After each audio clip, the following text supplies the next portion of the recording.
ರಾಜಸ್ಥಾನಕ್ಕೆ ಸಂಬಂಧಪಟ್ಟಂತಹ ಒಂದು exit poll ಕೂಡ ಈಗ ಬರ್ತಾ ಇರುವಂಥದ್ದು. ರಾಜಸ್ಥಾನದಲ್ಲಿ ಕಳೆದ 2 ಎಲೆಕ್ಷನ್ನಲ್ಲೂ ಕೂಡ ಅಲ್ಲಿನ 25ಕ್ಕೆ 25 ಸೀಟ್ಗಳನ್ನು ಭಾರತೀಯ ಜನತಾ ಪಕ್ಷ ಗೆದ್ದಿತ್ತು. ಆದರೆ ಈ ಬಾರಿ ಆ 25ಕ್ಕೆ 25 ಅನ್ನುವಂತಹ ಸ್ಥಿತಿಯಲ್ಲಿ ರಾಜಸ್ಥಾನದಲ್ಲಿ ಭಾರತೀಯ ಜನತಾ ಪಕ್ಷ ಇಲ್ಲ. ಬದಲಿಗೆ ಬಿಜೆಪಿಯು ಕೂಡ ಒಂದೆರಡು ಸೀಟ್ಗಳನ್ನು ಕಳ್ಕೊಳ್ಳುವಂಥದ್ದು ನಿಶ್ಚಿತ ಅಂತೇಳಿ 18ರಿಂದ 23 ಸೀಟ್ಗಳವರೆಗೆ NDA ಗಳಿಕೆಯನ್ನು ಮಾಡ್ಕೊಳ್ಬೋದು ಅಥವಾ ಬಿಜೆಪಿಯಲ್ಲಿ ಗಳಿಕೆಯನ್ನು ಮಾಡ್ಕೊಳ್ಬೋದು. 2ರಿಂದ 7 ಸೀಟ್ಗಳವರೆಗೂ ಕೂಡ ಇಂಡಿಯಾ ಅಥವಾ ಅಲ್ಲಿ ಕಾಂಗ್ರೆಸ್ಸೇ ಏಕಾಂಗಿಯಾಗಿ ನಿಂತಿರುವುದರಿಂದ ಕಾಂಗ್ರೆಸ್ ಗಳಿಕೆಯನ್ನು ಮಾಡ್ಕೊಳ್ಬೋದು. 2ರಿಂದ 7 ಸೀಟ್ಗಳಲ್ಲಿ ಇಂಡಿಯಾ ಕೂಟ ಗಳಿಕೆಯನ್ನು ಮಾಡ್ಕೊಳ್ಬಹುದು ಅನ್ನುವಂತಹ ನಿರೀಕ್ಷೆ ರಾಜಸ್ಥಾನದಲ್ಲಿದೆ. NDA 18ರಿಂದ 23 ಸ್ಥಾನಗಳನ್ನು ಗಳಿಸಬಹುದು ಅನ್ನುವಂತಹ ನಿರೀಕ್ಷೆಯೂ ಕೂಡ ಇರುವಂಥದ್ದು. ಇದು ನ್ಯೂಸ್ 18 ನಡೆಸಿರುವಂತಹ ಈ ಒಂದು ಮೆಗಾ ಎಕ್ಸಿಟ್ ಪೋಲ್ನಲ್ಲಿ ರಾಜಸ್ಥಾನಕ್ಕೆ ಸಂಬಂಧಪಟ್ಟಂತಹ ಸಮೀಕ್ಷೆಯ ವರದಿ. 18ರಿಂದ 23 ಸೀಟ್ಗಳಲ್ಲಿ NDA ಗಳಿಕೆಯನ್ನು ಮಾಡಬಹುದು. ಹಾಗೆಯೇ 2ರಿಂದ 7 ಸ್ಥಾನಗಳಲ್ಲಿ ರಾಜಸ್ಥಾನದಲ್ಲಿ ಈ ಬಾರಿ ಇಂಡಿಯಾ ಕೂಟ ಗೆಲ್ಲಬಹುದು ಅನ್ನುವಂತಹ ನಿರೀಕ್ಷೆಯನ್ನು ನ್ಯೂಸ್ 18 ನಡೆಸಿರುವಂತಹ ಈ ಒಂದು ಮೆಗಾ ಸಮೀಕ್ಷೆಯಲ್ಲಿ ಕಂಡು ಬರ್ತಾ ಇರುವಂತಹ ಅಂಶ.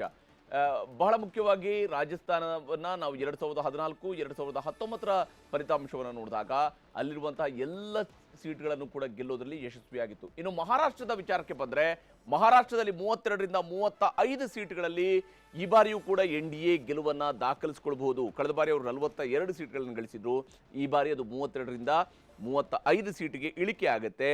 ಇಂಡಿಯಾ ಕೂಟ 15ರಿಂದ 18 ಸೀಟ್ಗಳಿಗೆ ಗಳಿಕೆಯನ್ನು ಮಾಡ್ಕೊಳ್ಬೋದು. ಅಂದರೆ ಬಹಳ ದೊಡ್ಡದಾದಂತಹ ಗೆಲುವನ್ನು ಇಂಡಿಯಾ ಕೂಟ ಅಲ್ಲಿ ಸಾಧಿಸೋದಕ್ಕೆ ಸಾಧ್ಯ ಆಗೋದಿಲ್ಲ. ಆದರೆ ಅಫ್ಕೋರ್ಸ್ NDAಯ ನಂಬರ್ಸ್ ಕಡಿಮೆ ಆಗೇ ಆಗುತ್ತೆ ಅಂತ ಹೇಳಿ 42 ಇತ್ತು. ಆಗ ಶಿವಸೇನೆ ಒಗ್ಗೂಡಿ ಇತ್ತು, ಶಿವಸೇನೆ ಮತ್ತು ಬಿಜೆಪಿಯ ಮೈತ್ರಿಕೂಟ ಇತ್ತು, ಅದು ಈಗ ತಗ್ಗತ್ತೆ ಅಂತ ಹೇಳಿ. ಇನ್ನು ಮಧ್ಯಪ್ರದೇಶದ ವಿಚಾರಕ್ಕೆ ಬಂದಂತಹ ಸಂದರ್ಭದಲ್ಲಿ ಮಧ್ಯಪ್ರದೇಶದಲ್ಲೂ ಕೂಡ ಅಷ್ಟೇ. ಮಧ್ಯಪ್ರದೇಶದ ಎಕ್ಸಿಟ್ ಪೋಲ್ನ ರಿಸಲ್ಟ್ ಹೇಳ್ತಾ ಇದೆ NDA 26ರಿಂದ 29 ಸೀಟ್ಗಳನ್ನು ಗಳಿಸಬಹುದು ಅನ್ನುವಂಥದ್ದು. 1ರಿಂದ 3 ಸೀಟ್ಗಳಲ್ಲಿ ಇಂಡಿಯಾ ಕೂಟ ಗೆಲುವನ್ನು ದಾಖಲಿಸಿಕೊಳ್ಳುವಂತಹ ಸಾಧ್ಯತೆ ಇದೆ ಅನ್ನುವಂಥದ್ದನ್ನು ಮಧ್ಯಪ್ರದೇಶಕ್ಕೆ ಸಂಬಂಧಪಟ್ಟಂತೆ ಇರುವಂಥದ್ದು.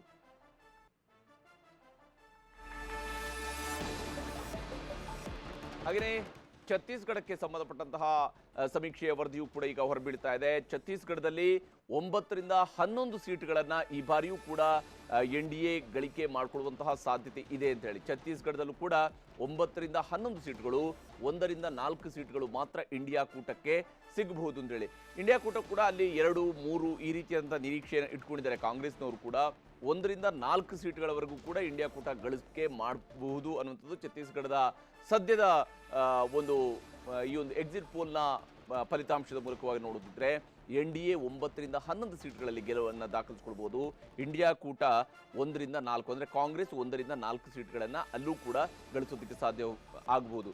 ಬಿಜೆಪಿಯನ್ನು ನಾವು ಕಂಪ್ಲೀಟ್ ಆಗಿ ತಡೆದಿದ್ದೀವಿ, ಹಮ್ನೆ ಬಿಜೆಪಿ ಕೋ ರೋಕಾ ಅನ್ನುವಂತಹ ಮಾತನ್ನ ಹಲವು ಬಾರಿ ರಾಹುಲ್ ಗಾಂಧಿಯವರು ಉತ್ತರ ಪ್ರದೇಶದ ಭಾಷಣಗಳಲ್ಲಿ ಪ್ರಸ್ತಾಪ ಮಾಡ್ತಾ ಇದ್ರು. ಬಹಳ ದೊಡ್ಡದಾಗಿ ನಾವು ತಡೆದಿದ್ದೀವಿ ಅಂತ ಹೇಳ್ತಾ ಇದ್ರು, ಅದಕ್ಕೆ ಬೇಕಾದ ಪೂರ್ಣ ಎಫರ್ಟನ್ನು ಹಾಕಿದ್ದೀವಿ ಅಂತ ಹೇಳ್ತಾ ಇದ್ರು. ಆದರೆ ಆ ಎಫರ್ಟ್ ರಿಸಲ್ಟ್ ಆಗಿ ಕನ್ವರ್ಟ್ ಆದಂಥ ರೀತಿಯಲ್ಲಿ ಕಂಡು ಬರ್ತಾ ಇಲ್ಲ. ಇನ್ನು ಗುಜರಾತ್ನಲ್ಲಿ ಮಾತ್ರನೇ ಒನ್ಸ್ ಅಗೇನ್ ತನ್ನದೇ ಆದಂತಹ ಒಂದು ರಿಸಲ್ಟನ್ನು ಈ ಬಾರಿ ಬಿಜೆಪಿ ಮತ್ತೆ ಬರೆಯುವಂಥದ್ದು ನಿಶ್ಚಿತ ಅನ್ನುವಂತಹದ್ದು ಸದ್ಯಕ್ಕೆ ಕಂಡು ಬರ್ತಾ ಇರುವಂತಹ ರಿಸಲ್ಟ್. 26ಕ್ಕೆ 26 ಸೀಟ್ಗಳು ಕೂಡ ಅಲ್ಲಿ NDA ಪಾಲಾಗುತ್ತೆ, ಬಿಜೆಪಿಯ ಪಾಲಾಗುತ್ತೆ. ಅಲ್ಲಿ ಯಾವುದೇ ವ್ಯತ್ಯಾಸ ಆಗೋದಕ್ಕೆ ಚಾನ್ಸ್ ಕಂಡು ಬರ್ತಾ ಇಲ್ಲ ಅಂಥೇಳಿ ಇದು ಹ್ಯಾಟ್ರಿಕ್ ಸಾಧನೆ ಆಗುತ್ತೆ. ಈ ರೀತಿಯಾಗಿ 26ಕ್ಕೆ 26 ಸೀಟನಲ್ಲಿ ಗಳಿಸಿದರೆ ಹ್ಯಾಟ್ರಿಕ್ ಸಾಧನೆ ಆಗುತ್ತೆ. ಕಾಂಗ್ರೆಸ್ ಅಲ್ಲಿ 0ಯನ್ನು ಸುತ್ತಿತ್ತು. ಈ ಬಾರಿಯೂ ಕೂಡ ಅದೇ ರೀತಿಯಾದಂತಹ ಸ್ಥಿತಿಯನ್ನು NDA ಕೂಟ ಹೊಂದಿರುತ್ತೆ ಅನ್ನುವಂಥದ್ದು ಈಗ ಎಕ್ಸಿಟ್ ಪೋಲ್ನ ರಿಸಲ್ಟ್ ಕೂಡ ಹೇಳ್ತಾ ಇದೆ. 26 ಸೀಟ್ಗಳನ್ನು ಕೂಡ ಅಲ್ಲಿ ಬಿಜೆಪಿ ಗೆದ್ದುಕೊಳ್ಳುತ್ತೆ. ಆಲ್ರೆಡಿ ಅಲ್ಲಿ 1 ಸೀಟನ್ನು ಗೆದ್ದಾಗಿದೆ ಗುಜರಾತ್ನಲ್ಲಿ. ಇನ್ನು ಉಳಿದಂತಹ ಸೀಟ್ಗಳನ್ನು ಕೂಡ ಗುಜರಾತ್ನಲ್ಲಿ ಬಿಜೆಪಿಯೇ ಗೆದ್ದುಕೊಳ್ಳುತ್ತೆ ಅನ್ನುವಂತಹ ನಿರೀಕ್ಷೆಯನ್ನು ಈ ಒಂದು ಸಮೀಕ್ಷೆ ಹೇಳ್ತಾ ಇದೆ.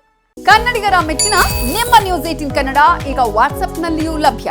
ಕರ್ನಾಟಕ ಮತ್ತು ದೇಶ ವಿದೇಶದ 360 ಡಿಗ್ರಿ ಸುದ್ದಿ ವಿವರವನ್ನ ನೀವು ನಿಮ್ಮ ಕೈ ಬೆರಳುಗಳಲ್ಲಿಯೇ ಪಡೆಯೋದಿಕ್ಕೆ ಈ QR ಕೋಡ್ ಅನ್ನು ಸ್ಕ್ಯಾನ್ ಮಾಡಿ.